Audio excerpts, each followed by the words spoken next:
back to Double Down University. I'm back at you guys with another Prizepicks video for week 7. I have 6 props for you guys for the early slate as well as the afternoon slate. So the 6 props I have for you guys is Graham Gano over 5.5 kicking points, Kenny Pickett over 0.5 interceptions, as well as Jahan Dotson over 34.5 receiving yards, Dustin Hopkins over 1.5 field goals made, Terrell Bernard over 7.5 tackles and assists, and Amari Cooper over 4.5 receptions. So let's get into it. So what I want to do is I want to kind of kill 2 birds with 1 stone and just talk about the 2 kicking props, and then we'll get into the rest of them afterwards, rest of the other props afterwards. So let's start off with Graham Gano. I really love this play with Graham Gano. He is going up against one of the worst teams fantasy-wise of giving up fantasy points to kickers, as the Washington Commanders. And just looking through like their game logs and just jotting down like the kicking points from each game. So last week against Atlanta, they gave up 4 kicking points, which was kind of anomaly because they went for a 2-point conversion late in the game instead of just kicking the extra point, which kind of cut into his kicking points, the kicker for Atlanta. But the game before that, against Chicago, they gave up 16 kicking points to Chicago's kicker. They gave up 14 to the Eagles kicker, 13 to the Buffalo Bills kicker, 9 to Denver's kicker, and 10 to Arizona's kicker. And also the Giants averaged 2.2 field goals attempted per game, and Washington allowed 2.8 attempted field goals per game against them to the opposition. So I really love this spot for Graham Gano. It's a division game. It's a tight spread. I think the spread is 3. So it should be a low-scoring game where it comes down to a bunch of field goals and field position, field goals and field position. Excuse me. So I really like that. I really wanted his field goals made. So if they add that late, I would take a shot on that because I don't think the Giants will score 3 touchdowns, and where he will be able to cover with just 1 field goal and 3 touchdowns. So I really like Graham Gano's prop. And then let's go to the second kicking prop I had, which was Dustin Hopkins. So Dustin Hopkins, he plays for the Cleveland Browns, and they basically average 2.8 field goals attempted per game, as well as the Colts. They give up 2.8 field goals attempted to the opposition per game as well. So that's well within our range. We really just need 2. So that 2.8, you could bump that up to around 3. So they should be getting around 3 attempts per game for Hopkins. So that bodes well. And then also with his numbers on the season, he has cleared this line of over 1.5 field goals made in every game except for the game against Baltimore, which is a tough defense that they had went up against. I don't know if Deshaun Watson played that game. I'm not sure. But it could be one of the games that he missed. So I really like this Dustin Hopkins prop for him. Meets the criteria. And then also one thing I also like to note with these field goal attempted props is 4th down conversion rates for teams, because you don't want to pick a prop of this nature with a team that likes to gamble and go for it on 4th down, because that limits your chances. You'll more so like to tend towards unders in that spot because of the likelihood of them going for it and kind of killing the potential, point. I guess you could say the potential for the 3 points, or the potential of just a field goal attempt in general. Not necessarily saying they're going to make the field goal, but just for him to be able to have an attempt. And they are a really conservative team, as they're like 16th at 0.6 field goals. I mean, not field goals, but 0.6 4th down conversions per game. So they don't convert a lot of 4th downs, and they don't tend to go for it. Either they punt or kick field goals, so that works in our favor as well. Moving on to Mr. Kenny Pickett. So Kenny Pickett, he is going up against the LA Rams. And the reason I like his interception prop is he's second in the NFL in bad ball thrown rate at 22.7% on his passing attempts. He also ranks 32nd of 33 NFL eligible quarterbacks of an on-target percentage for his passes at 66.9%, which is terrible. The only QB lower than him or close to him at second best or second worst is Derek Carr at 56%. And then Pickett. This is another big stat that I found too as well. Is Pickett is the fifth most pressured QB per drop back, despite only seeing the fewest blitzes of any quarterback. So with that being said, that stat basically tells you that it allows defenders to sit back, especially like the linebackers and safeties, to sit back in coverage and basically wait for him to make a mistake. And then also the Rams defense as a whole, they've gotten forced an interception in three out of their last 4 games. And 4 out of their last 6 games. So that shows you that they're at least trying to force turnovers and trying to go for the ball. They're not content with just getting a pass deflection. They want to kind of get that turnover and get the ball to Matthew Stafford in offense and try to, score on short fields. So I think that this plays a part in the game plan as well, because I believe at some point in the game the Rams will be up and it will kind of force the Steelers' hand to have to throw the ball and not rely on the run. As that is a weakness of the Rams team overall, is they're not really stout against the run as they are against the pass. So if they're forced to throw the ball, then they have to, they have no other choice. They're kind of playing with their hand tied behind their back. So I think that will force him to be in an environment or in a situation where he will throw an interception just based off of, he's not a really, really good QB at ball placement, as his on target percentage is really, really low, as well as his bad ball thrown percentage at 22% is really low as well. So I really, really like that prop. Moving on to Jahan Dotson. So with him, he has not had the season that I hoped that he would have in this offense, especially with Eric Bieniemy coming over. But this is a really solid matchup for him, because last week they played against the 4th-ranked defense as far as concerning defense versus wide receivers. This week he gets a boost because he gets to play the 21st team versus wide receivers, 21st ranked team versus wide receivers, as I should say.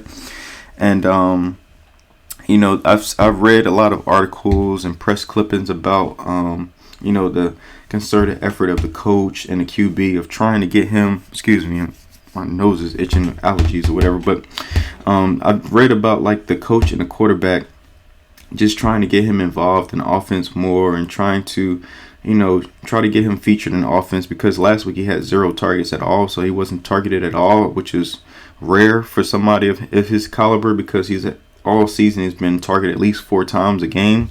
So that was kind of rare. And normally when you see situations like that, I know the Raiders are going through it right now with Devontae Adams, because he's voiced his concerns of not being targeted and not getting the ball enough, that you kind of see teams to try to have an emphasis on trying to get them the ball the next week to try to satisfy them. But the good news is the Giants play man coverage at a really, really high rate. And Jahan Dotson, he's crushed man coverage in his career. Last year versus the Giants, he had 9 catches for 160 yards and 2 touchdowns. So I believe this is going to be the Jahan Dotson breakout game or coming out party as well.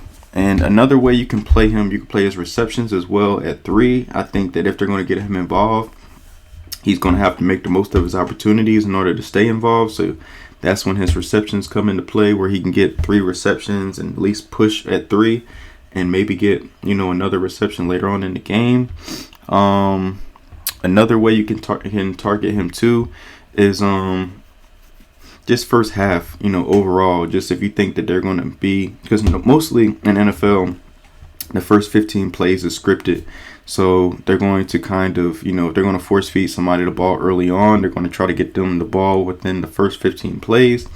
So you can target his first half fantasy to get the overall combined if he was to score a touchdown early on. If he just, I say, gets 2 or 3 catches in the first half for like 20 or 30 yards, he should pretty much go over his first half fantasy. Let's go see what his fantasy is, Dotson.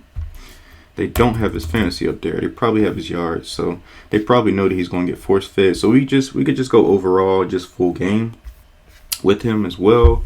You can hedge him with Terry McLaurin, because I really like the matchup for both receivers. So if they don't go to him, actually don't have him on the board. I don't see him at all for the first half. Just full game props. So they know something's up with Dotson. So if they're going to target him early, we can get the head start on our our receiving yards prop as well at over 34.5. So I really like Jahan Dotson. That was the last of my top 3 that I really like. The next 3, like I just stated, was the Dustin Hopkins. We threw that one in there. We explained that one. So the last 2 that we have left is Bernard and Cooper. So let's do Cooper first. So with Cooper, he is going up against a Colts team that plays zone coverage the most of any team in the NFL. And as I was looking, he ran 38 routes versus man coverage and had only 7 receptions for 103 yards. But against zone coverage, let me see, did I scroll down too far? Yep. So against zone coverage, he's had 15 receptions, almost double his receptions against zone, and he's ran 133 routes versus zone. So I really like that, his receptions, because in zone he can kind of find pockets of space and to be able to sit in coverage and and get some be QB friendly throws from Deshaun Watson now that he's back. Another thing too that I noticed is let's see, let's go to the Colts. So at game logs against them, like receiver wise, like look at this. Like Calvin Ridley got 11 targets. I think this is week 1. 11 targets, 8 receptions. Zay Jones 7 targets, 5 receptions. Robert Woods 9 targets, 6 receptions. Nico Collins 9 targets, 7 receptions. Tank Dell 10 targets, 7 receptions. So as you see the trend, like in zone coverage, you can just sit down in zone coverage and find spots to be able to get easy catches or underneath catches in zone. Especially if you run like a mesh concept in like a cover 2 zone, you pretty much get wide open, catches or easy catches across the middle in front of the QB, so across the face of the QB. So like Zay Flowers 10 targets, and 8 receptions. Nelson Aguilar 4 targets, 4 catches. Same thing with the guy in the Rams. I can never say his name, but Puka. 10 targets, 9 catches. Tutu Atwell 9 targets, 5 catches. And then against DeAndre Hopkins, 11 targets, 8 catches. And then Calvin Ridley again, 8 targets, 4 receptions. So this is extremely doable for him. Amari Cooper in this spot, I think it probably will be bumped up to like 5 at the most, if it does bump at all.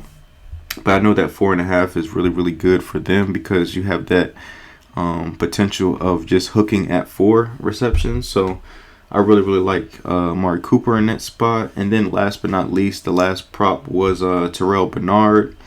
And the big thing with him that I've noticed is that he's always around the football no matter what.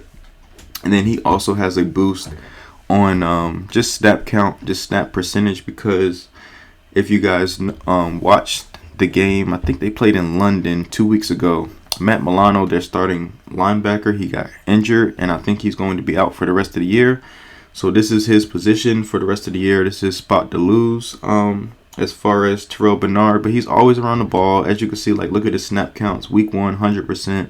Week 2, 85%. Week 3, 87%. Week 4, 100%, 100%. So he's played every single snap on defense for the last 3 weeks.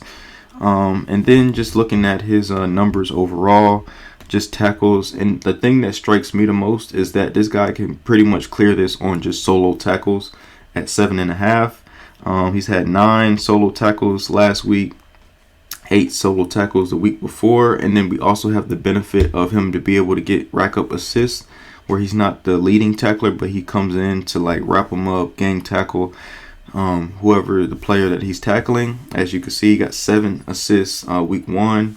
He had 8 assists week 5, 3 assists last week. So he's pretty much clearing this line with ease, especially with the boosted production of being able to play 100% of the snaps now for the rest of the season.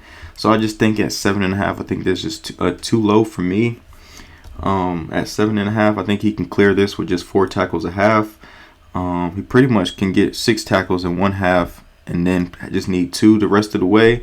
And then also with excuse me if I'm scratching my nose too much, my allergies is killing me. But the one thing about this is that the spread is 7.5. So with the 7.5 spread, That tells me that if Buffalo goes up early in this game, and let's say they lead by 2 scores, they will force, the other team to have to, the Patriots to have to throw the ball, which could be resulting in a lot of like 2-minute drill, a lot of like check down, like easy short throws, and he can just come in and just tackle or just get an assisted tackle in that situation as well. So I really like Bernard's tackles. That is my last prop for you guys. I'll go through them again. I have Graham Gano over 5.5 kicking points, Kenny Pickett over 0.5 interceptions, Jahan Dotson over 34.5 receiving yards, Dustin Hopkins over 1.5 field goals made, Terrell Bernard over 7.5 tackles and assists, and last but not least, Amari Cooper over 4.5 receptions. I appreciate you guys. Please like, comment, and subscribe, and I'll see you guys next time.